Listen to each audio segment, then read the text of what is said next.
কালো জাদু করা হয়, ব্ল্যাক ম্যাজিক করা হয়, তাহলে আমরা বুঝতে পারবো কিভাবে, এবং এই কালো জাদু থেকে বাঁচার উপায় কি? কোনো আলেমের কাছে যেতে হবে নাকি নিজের আমল করলেই চলবে? ভাইরা আমার, কাকে কালো জাদু করা হয়েছে কাকে করা হয় নাই এটা বোঝাটা খুবই সিম্পল এবং খুবই সহজ একটা ব্যাপার। বিশেষ করে কিছু আলামত আছে যে আলামতগুলো খুব সহজেই দেখে বোঝা যায় এই লোকটা ব্ল্যাক ম্যাজিকের রোগী বা জাদুর রোগী।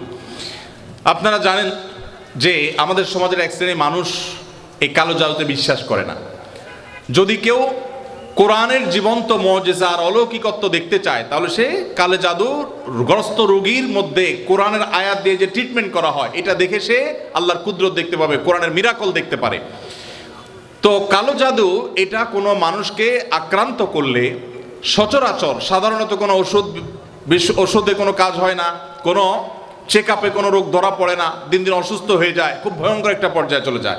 একটি বর্ণনা আছে কালো জাদু এটা মানুষকে কবর পর্যন্ত আর ওঁটকে পাতিল পর্যন্ত নিয়ে যায়, তার মানে শেষ করে ফেলে দেয়, নানা রকমের ক্ষতিগ্রস্ত মানুষকে করে।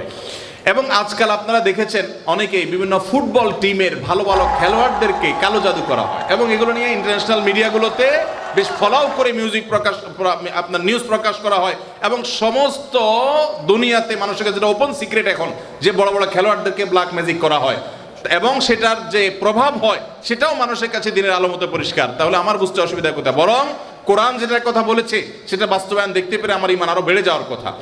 কিছু মানুষ আছে যে কোনো রোগ ধরা পড়ে না কিন্তু অসুস্থ হয়ে যাচ্ছেন, অস্বাভাবিক পর্যায়ে হয়ে যাচ্ছেন, এরকম বিষয়গুলো কালো জাদুর আক্রান্ত হওয়ার আশঙ্কা অনেক বেশি। ঠিক একইভাবে অনেকের অতিরিক্ত হাই আসে, সীমাতিরিক্ত হাই আসে। হাই তোলাটা কিছু একটা লিমিটেশন আছে যে এই পর্যন্ত হাই তোলা এটা স্বাভাবিক, কিন্তু যখন অস্বাভাবিক পর্যায় পর্যন্ত চলে যাবে তখন সেটা কোনো কোনো ক্ষেত্রে ব্ল্যাক ম্যাজিকের রোগী হওয়ার আলামত থাকে। দিন দিন শুকায় যাওয়া, নানা রকমের পরিস্থিতি আছে। সবচেয়ে বড় পরীক্ষা করার উপায় হলো সূরা বাকারা সহ বিভিন্ন রুকিয়ার অ্যাপস চালু করে দিলে, ভিডিও চালু করে দিলে, তেলাওয়াত চালু করে দিলে যদি এটা শোনার পরে অস্থির হয়, পেরেশান হয়, তাহলে এই লোকটার মধ্যে কালো জাদুর আশঙ্কা অনেক জোরালো, যে সে সহ্য করতে পারে না তেলাওয়াত। একজন সাধারণ মানুষ মুসলমান সহ্য করে, কিন্তু সে তেলাওয়াত বন্ধ করতে পারে, আজান সহ্য করতে পারে না। এরকম বিষয়গুলো সাধারণত ব্ল্যাক ম্যাজিক কাউকে করা হয়েছে তার একটা আলামত হয়। সবচেয়ে ভালো হয় ভালো কোনো রাকির কাছে গেলে তারা এটাকে অ্যাসেসমেন্ট করতে পারে বিভিন্নভাবে এবং ধরা পড়ে যে তার কালো জাদু হয়েছে কি হয় নাই। আজকাল এই আপনার রাকিদের নামে অনেক লোকজন আছে যারা কবিরাজি করে, উল্টাপাল্টা পদ্ধতি করে, ভালো মানুষও কালো জাদুর রোগী বানায় দেয়।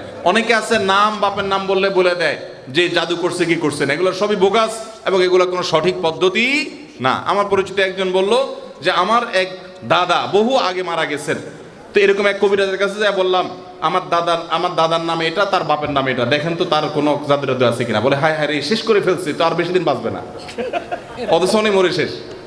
তো এরকম বন্ডামি ভাওতাবাজিও আছে। এই জন্য যারা কোরআন হাদিসের আলোকে রুকিয়া করে, ঝাড়ফুঁক করে, এরকম মানুষদের শরণাপন্ন হবেন। এই সমস্ত প্রশ্ন উত্তর দেওয়ার কারণে আমার কাছে সব ঝাড়ফুঁক নিতে আসে। আমি কোনো রাখি না ভাই, আমি নিজে অন্যদের কাছে ঝাড়ফুঁকের আমলটা নিতে হয়, অ্যাডভাইসটা নিতে হয়। ভাইরা আমার মনে হয় শেষ করা দরকার নাকি? আচ্ছা, শেষটা বলেন।